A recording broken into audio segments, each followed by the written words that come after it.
네, 유승민 작가 모셨습니다. 어서 오세요. 안녕하세요. 오늘 어떤 내용일까요? 네, 오늘은 경기도 하남에 거주하고 있는 김현주 씨 이야기로 시작을 해볼까 합니다. 김현주 씨는 일을 하다가도 점심시간이 되면 집으로 달려간다고 하는데요. 두 아이를 키우고 있는데 첫째는 올해 초등학교 5학년에 올라가는 아들, 그리고 둘째는 2학년으로 올라가는 딸이라고 합니다. 네. 겨울방학이 시작되면서 큰 과제가 하나 생긴 건데요. 아이들의 점심을 어떻게 챙길 것인가라는 난관을 부딪힌 겁니다. 이 얘기 많이 해요. 네, 예. 김현주 씨 이야기를 우선 들어보겠습니다. 부모님한테 손 벌리는 것도 조금 이제 죄송스러워지고 부모님들도 이제 연락하시니까 힘들어하시고 근데 이런 부분들이 제일 어려운 점이긴 하지만 이게 고충이라면 고충이기는 한데 저는 다행히 집에서 가까운 곳에 근무지가 있어서 이제 점심시간 활용을 해서 집에 다녀와서 아이들 밥을 차려주고 그러고서 나오고 있는 상황이에요. 애기들 밥 차려주면서 정말 이렇게 허겁지겁 먹고 나오는 거죠. 아유, 정말 힘들 것 같은데요, 그러면. 네, 근데 그나마 김현주 씨 같은 경우는 조금 시간을 좀 유동적으로 사용할 수 있는 업무 환경이 있기도 하고 사업장의 대표가 양해를 해주기 때문에 이제 가능하다고는 하는데 그래도 이렇게 매일 집에 달려가서 밥을 차리고 나온다는 건 결코 쉽지 않은 일이죠. 근데 이렇게 맞벌이 가정에서는 방학 때마다 찾아오는 고민이긴 한데요. 그러다 보니까 요즘 학원가에서는 이제 방학 특강을 열고 홍보를 하는데 문구가 어떤 식이냐면 최대한 오래 데리고 있겠습니다. 라던가 밥이 나오는 영어 캠프, 관장 사모님이 밥해주는 태권도 학원, 뭐 점심 포함 방학 줄넘기 특강 이런 식으로 홍보를 한다고 합니다. 방학 중에 돌봄의 공백이 이제 밥 주는 학원이라는 새로운 시장을 만들고 있는 거죠. 근데 학교 돌봄 교실이나 또 지자체에서 운영하는 돌봄 기관이 있지 않아요? 네, 있는데요. 이게 너무 지역마다 편차가 크고 운영하는 시간도 너무 다릅니다. 예. 그러니까 점심을 주냐 마냐도 상당히 다른데 돌봄 교실 같은 경우에 오전에만 이제 운영을 하는 경우에는 간식만 제공을 하고 중식 제공은 안 하고요. 네. 하루에 6시간 운영하는 곳도 있는데 상당수가 도시락을 지참해야 한다고 합니다. 겨울방학 기준으로 봤을 때는 점심까지 제공을 하고 있는 학교 돌봄 교실은 거의 20%밖에 안 될 거라고 추정이 되고 있는데 네. 거기다가 이제 학년의 제한도 있는 게 대부분은 1, 2학년까지만 돌봄 교실을 이용할 수가 있고 3학년부터는 사실상 그 돌봄 교실이 좀 끊기는 상황입니다. 네. 김현주 씨 자녀들의 상황을 좀 들여다보면 둘째 같은 경우는 돌봄 대상이긴 한데요. 애초에 운영 시간이 너무 짧기 때문에 효율성도 없고 도시락을 또 따로 지참을 해야 되고 또 운영 시간도 맞벌이 출퇴근 시간과 맞물리지 않다 보니까 네. 현실적으로 이용이 어려운 상태고 집 바로 앞에 이제 지역 아동센터가 있다고는 하는데 지난해 1년 내내 이제 대기 상태였기 때문에 이용이 좀 어려운 상황이었다고 합니다. 결국 이제 학교에서 운영하는 일부 시간에 선택형 늘봄이라고 해서 주 3회 그리고 식사 제공 없이 1시간 반만 활동을 하는 게 있는데 그것만 다니고 있는 상태고요.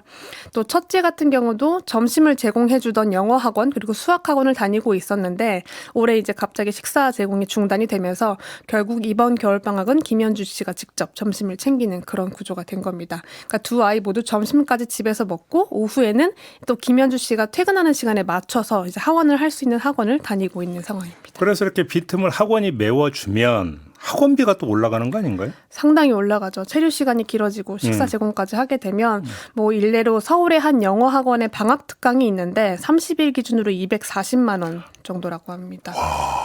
네, 대치동은 훨씬 또 비싸더라고요. 그리고 경기도의 한 스포츠센터 같은 경우도 오전 9시부터 오후 2시까지만 하는데 중식 제공을 하다 보니까 4주에 140만 원 정도가 들어간다고 하고요. 어이구. 근데 이것도 자리가 없어서 현재 대기하는 중이라고 합니다. 그러니까 이렇게 아무래도 끼니 해결이 가장 시급하다 보니까 이제 양육자들도 이런저런 시도를 하게 되는 건데 뭐 동네 음식점에 선결제를 해놓는다거나 아니면 배달 음식을 시켜주거나 뭐 아침에 미리 만들어 놓고 데워 먹어라라고 얘기를 하지만 그래서 아이가 혼자 있다거나 혹은 초등학교 저학년일 경우에는 마음이 놓일 수가 없는 상황인 거죠. 그래서 뭐 아이가 안전한지 또 하루 종일 스마트폰만 보고 있는 건 또 아닐지 또 끼니는 제대로 챙겨 먹고 있는지 걱정이라서 결국은 이렇게 한계를 조금 느끼고 직장을 그만두는 사례도 결코 그러니까요. 적지 않습니다.